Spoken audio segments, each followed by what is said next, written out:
My name is Joe Gitz from Social Market Analytics. All right, let me go back. And I'm going to be talking specifically today about cryptocurrencies and the quantitative analysis of cryptocurrencies for trading, investments, and the professional investment community. So basically what we do, let me go, all right.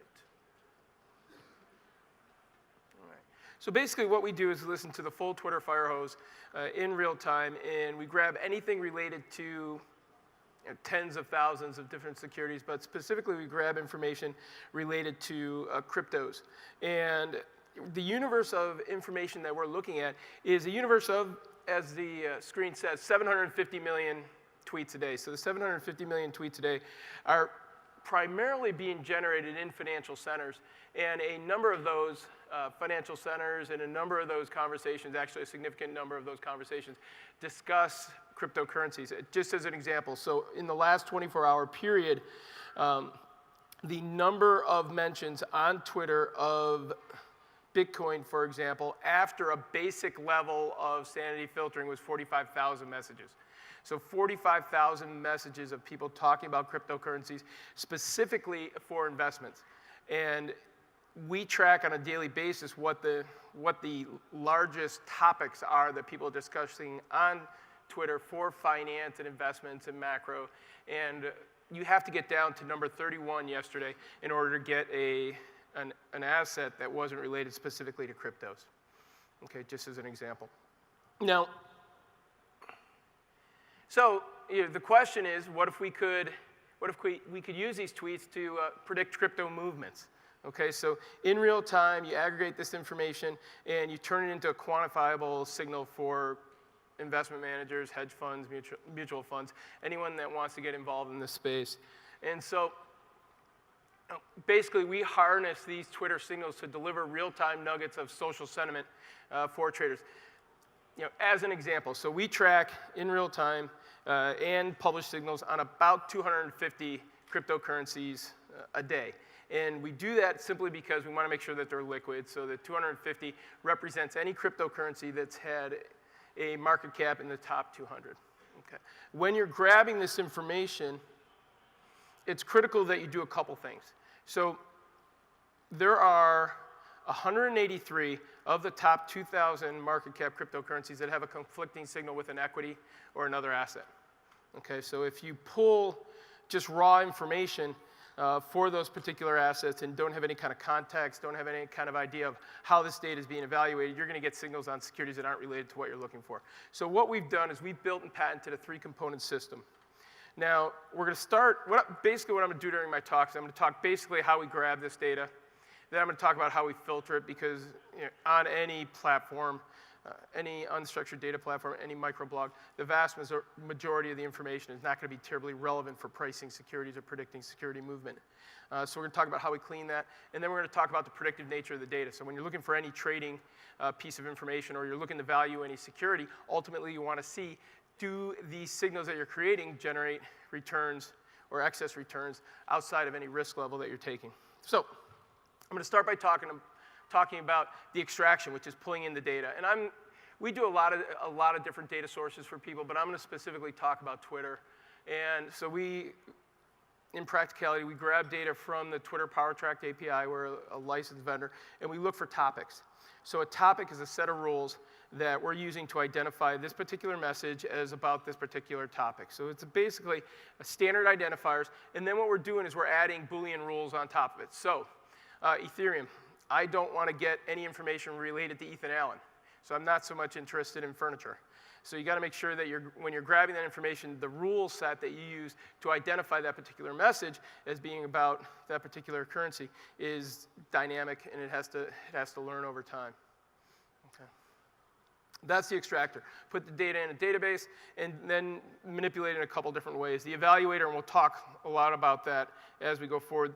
The evaluator basically just takes the account as well as the message and determine whether or not it's, one, relevant because of the account, and two, whether or not it's predictive. So is this person talking about where they think the particular currency is going to go? And that's especially relevant with the recent price movement in a lot of cryptocurrencies. And then the calculator basically creates metrics on top of that. All right. When you're, whether it's a newspaper or magazine or Twitter or any Reddit or any other source, the key thing that you have to do with this type of data is you have to clean it. And cleaning it for us means we're pulling out information related to the account. The single most important thing is this a credible account? So we use a number of different rules to do it, and some of them that I like a lot are obviously how accurate are they? If this guy is tweeting that he's buying a particular asset, what percentage of the time historically has when he said that the security moved higher over various periods of time? That's a good one that we use. What percentage of the tweets would be indicative? How often are they retweeted? We don't use number of followers in any way, although retweets can be manipulated some as well, but we use that. And then how long have they been tweeting? Typically, if people are using platforms like Twitter for a period of time, they're developing a following.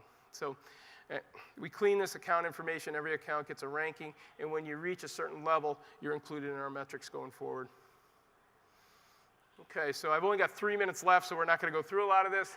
Basically, what we're doing is we're calculating ZScores. So in your college stats class, you learned about standard deviations from a mean. So basically what we do is we listen to all this information in real time. We publish out scores on the individual messages from those certified accounts in real time. And then every minute we take a snapshot and we turn it into effectively Z-scores. And so a Z-score tells you where you are on that standard normal curve. And so the metrics that we're publishing out are basically illustrations of that standard normal curve. And there are close to 20 different metrics that we publish on the API, but these are some of the core ones. And some of the really interesting ones are dispersions. Dispersion is what percentage of the messages are coming from a unique account. Because obviously when you're looking at, and if any of you gotten on Twitter and looked for cryptocurrencies, there is a lot of pump and dump activity out there, people trying to do that. There are a lot of bots that are just tagging a whole bunch of different currencies. So dispersion is one of the metrics that we use to make sure that we're not in a situation where someone's trying to manipulate the sentiment. SV score is volume on a standard normal curve, so is the volume of mentions for this particular currency significantly higher than a lot of other currencies, or actually, that's SBuzz, but a lot of other messages for that particular currency. Delta is your change over time. So what we do is we publish this data, and then our customers take it in their evaluation process. What makes someone good at doing natural language processing on microblogs or even other documents? Well, number one, you've got to have an out-of-sample set. So is the data predictive, and do you have data that's been accumulated over a period of time to determine whether or not that data is predictive? Natural language processing, basically it's an iterative process. So you basically create a processor, or you purchase one, and then you evaluate that over time, and you actually can go in and modify it. And so we've built our own. The investor universe, so you need to rank the accounts. You need to know who these credible investors are. And there are really 3 pillars that you should use. One, the profile, although that's self-reported, but take a look at the profile, and you can go in and you can score that programmatically. Look at the messages themselves. So is this person or bot talking about sensible things? So if there are 30 different currencies tagged to a particular tweet, it's probably not really relevant for any kind of pricing or predictive power. And how often are they accurate? So we have metrics for every account in terms of accuracy over various periods of time, and that depends on the type of customers. And then we have a ton of research out there, so you can go in and some of it's ours, a lot of it's other people's. All right, so here you go. With 1 minute left, I'll explain this.